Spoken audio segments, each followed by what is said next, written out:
ایک اور روایت میں آپ کے سامنے پیش کروں گا، یہ حدیث کی کئی کتابوں میں، سیرت کی کئی کتابوں میں آپ کو ملے گی۔ امام طبرانی نے، امام حاکم نے، بڑے بڑے محدثین نے اپنی کتابوں میں اس حدیث کو ذکر کیا۔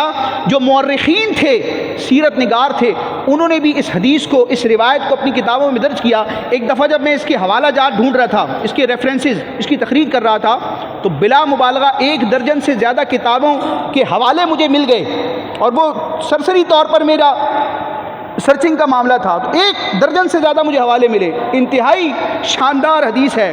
وہ حدیث کیا ہے؟ جس کو امام جلال الدین سیوطی شافعی رحمۃ اللہ تعالی علیہ نے اپنی کتاب خصائص کبریٰ میں بھی بیان کیا ہے۔ وہ حدیث کیا ہے؟ غزوہ تبوک سے واپسی پر نبی کریم علیہ الصلوۃ والسلام کے چچا حضرت عباس رضی اللہ تعالیٰ عنہ حضور کی بارگاہ میں عرض کرتے ہیں، یا رسول اللہ، میرا جی چاہ رہا ہے کہ میں آپ کی مدح و ثنا کروں، میں آپ کی کیا کروں؟ مدح و ثنا کروں، نعت خوانی کروں۔ تو یہ نعت خوانی صحابہ کا طریقہ ہے، حضور ان کو اجازت عطا فرماتے ہیں۔ عرض کرتے ہیں، یا رسول اللہ، میرا جی چاہ رہا ہے کہ میں آپ کی تعریف کروں۔ اب عرب کا مزاج تھا، کئی صحابہ کرام اشعار کی صورت میں حضور کی شان بیان کرتے تھے، کئی صحابہ اشعار لکھا کرتے تھے، حضرت عباس بھی انہی میں سے ہیں۔ تو نبی کریم علیہ السلام نے یہ نہیں فرمایا میرے چچا ابھی غزوہ تبوک سے لوٹ رہے ہیں، ابھی مدینہ شریف جائیں گے، تھوڑے حالات سازگار ہوں گے، اتنی سفر کی تھکاوٹ ہے، اتنا بڑا غزوہ تبوک کا معاملہ ہے، اور وہاں سے اب لوٹے ہیں تو کچھ توقف کرو، اور میری تعریف کیوں کرتے ہو؟ اللہ کا ذکر کرو، اللہ اللہ کرو۔ نہیں، نبی کریم علیہ السلام نے منع نہیں کیا، یہ نہیں فرمایا کہ اللہ اللہ کرو، میرے ذکر میں کیا رکھا ہے معاذ اللہ۔ اللہ اللہ کیے جانے سے اللہ نہ ملے، اللہ والے ہیں جو اللہ سے ملا دیتے ہیں۔ اور یہ اعلیٰ حضرت نے فتاوی رضویہ میں واشگاف الفاظ میں لکھا کہ حضور علیہ السلام رب کی بارگاہ تک پہنچنے کا کائنات میں اٹل وسیلہ ہے۔ یہ ناممکن ہے، امپاسبل ہے کہ حضور کے وسیلے کے بغیر کوئی اللہ تک پہنچ جائے۔ حضور کے وسیلے کے بغیر مخلوق میں بڑے سے بڑا شخص ہو، جبریل امین ہوں یا دیگر انبیاء ہوں، رب کی بارگاہ میں رسائی وسیلہ مصطفیٰ کے بغیر امپاسبل ہے، ناممکن ہے۔ اور ابھی تو یہ بات سمجھ نہیں آتی، لیکن قیامت کے دن سب کو سمجھ میں آ جائے گی کہ جب آدم علیہ السلام سے لے کے عیسیٰ علیہ السلام تک بڑے بڑے انبیاء کرام جب مخلوق کو کہیں گے اذهبوا الی غیری نفسی نفسی، آج مجھے اپنی جان کی پرواہ ہے، اذهبوا الی غیری، میرے غیر کی طرف جاؤ، تو حضور علیہ السلام کی طرف جب ریفر کیا جائے گا تو حضور یہ نہیں فرمائیں گے اذهبوا الی غیری، کسی اور کے پاس جاؤ، میرے غیر کے پاس جاؤ، کیونکہ حضور یہ جانتے ہیں کہ میرے بعد اب رب تک پہنچنے کے لیے بیچ میں کوئی وسیلہ نہیں ہے۔ حضور سجدے میں گریں گے اور آپ سجدے میں تشریف لے جائیں گے، اور علماء نے لکھا کہ دنیاوی وقت کے اعتبار سے، دنیاوی ٹائم کے اعتبار سے 1 ہفتے کی طوالت کا سجدہ کریں گے۔ رب فرمائے گا یا محمد، اے محمد عربی، ارفع راسک، اپنا سر اٹھا لیجئے، وقل تسمع، کہو تمہاری سنی جائے گی، وسل توتا، مانگو تمہیں دیا جائے گا، وشفع تشفع، شفاعت کرو تمہاری شفاعت کی جائے گی۔ اب انبیاء کرام بھی جب شفاعت کریں گے وہ حضور کی شفاعت کا دروازہ کھولنے کی وجہ سے کریں گے، اور اعلیٰ حضرت نے ذکر کیا کہ جتنے بھی شفاعت کرنے والے ہیں وہ سب حضور کی بارگاہ میں شفاعت لے کر آئیں گے۔ نبیوں کی شفاعت بھی رب کی بارگاہ میں پیش کرنے والے پیارے مصطفیٰ ہیں۔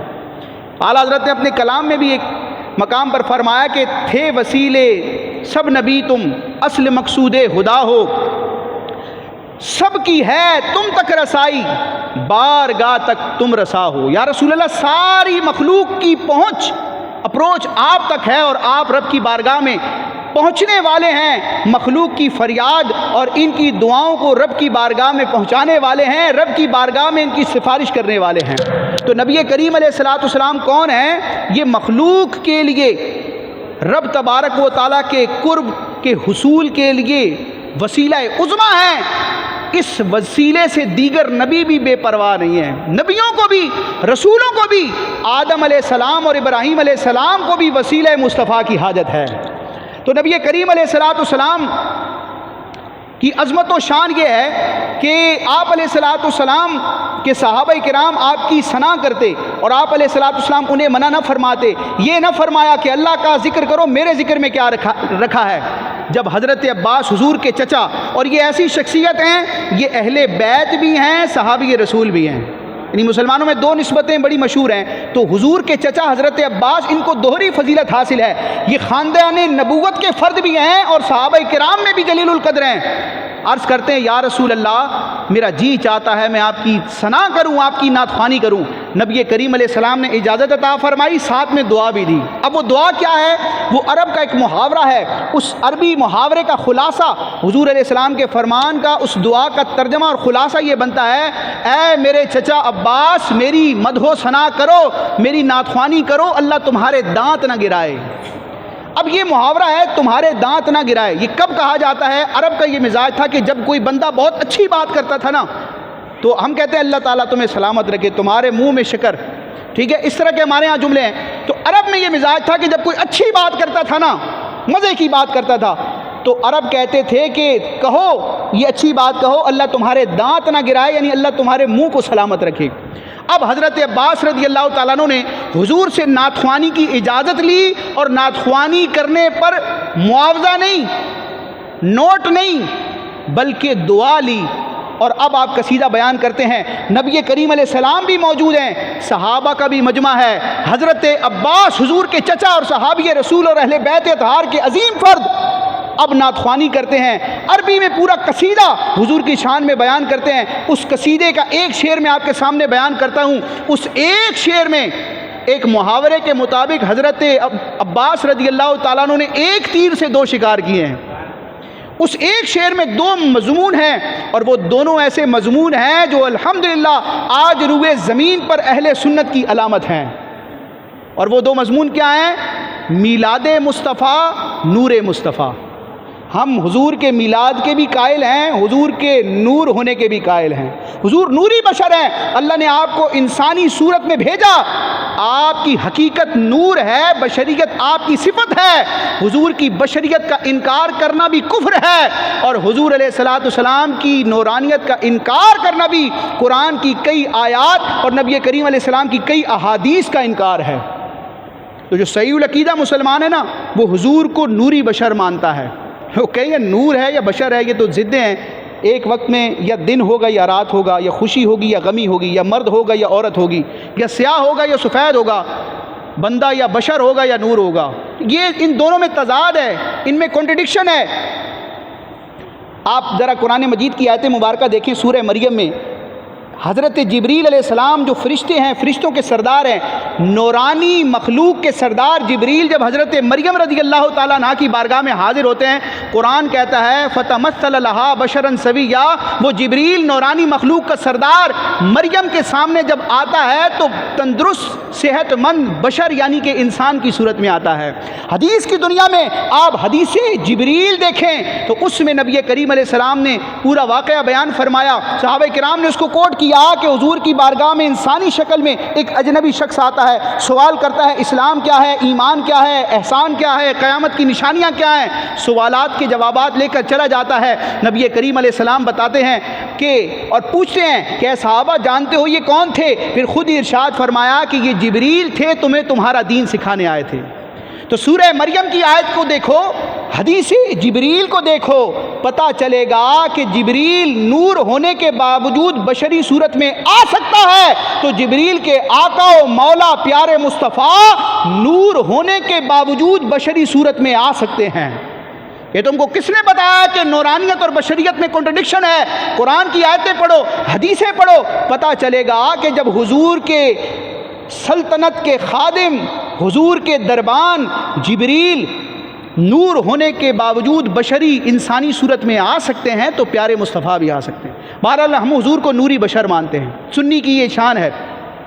تو حضرت عباس رضی اللہ تعالیٰ عنہ نے اس قصیدے میں ایک شعر پڑھا جس میں حضور کے میلاد کا ذکر ہے، اور یہ وہ افراد جو ہم سے تقاضا کرتے ہیں کہ بتاؤ صحابہ نے کہاں میلاد کیا، تو وہ ذرا سنیں۔ یہ صرف احمد رضا خان بریلوی نے اپنی کتاب میں نہیں لکھا، امت کے درجنوں محدثین نے، مفسرین نے، مورخین نے، محققین نے اپنی کتابوں میں لکھا، کئی سندوں سے اس کو بیان کیا گیا۔ علامہ سیوطی ہوں، امام شمس الدین ذہبی ہوں، اور بڑے بڑے مفسرین علماء نے اس روایت کو ذکر کیا ہے۔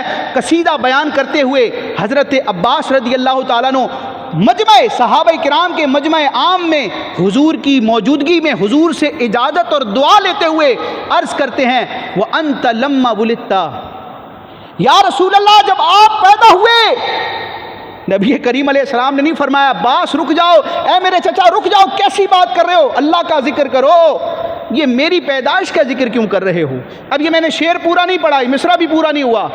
وَأَنْتَ لَمَّا وُلِدْتَ، اس کا ترجمہ یہ بنے گا، روئے زمین کے کسی بھی عربی گرامر کو جاننے والے سے کروا لیں آپ ترجمہ، اب تو چیٹ جی پی ٹی آ گیا، اس سے بھی کروا لیں، ترجمہ یہی بنے گا وَأَنْتَ لَمَّا وُلِدْتَ، یا رسول اللہ جب آپ پیدا ہوئے، جب آپ کا میلاد ہوا۔ ابھی میں نے مصرع مکمل نہیں کیا، پتہ چل گیا کہ حضور کی موجودگی میں حضور سے اجازت اور دعائیں لے کر صحابہ کے مجمع میں میلاد مصطفیٰ کرنا، حضور کی ولادت کا ذکر کرنا، یہ صحابہ کی بھی سنت ہے، اہل بیت اطہار کی بھی سنت ہے، اور اس سنت کو ادا کرنے والے، اس ادا کو ادا کرنے والے حضرت عباس بن عبد المطلب ہیں۔ وَأَنْتَ لَمَّا وُلِدْتَ، یا رسول اللہ جب آپ پیدا ہوئے، آپ کا میلاد ہوا۔ پیدا تو ہر انسان کا بچہ ہوتا ہے، لیکن آپ کا پیدا ہونا بالکل نرالا تھا۔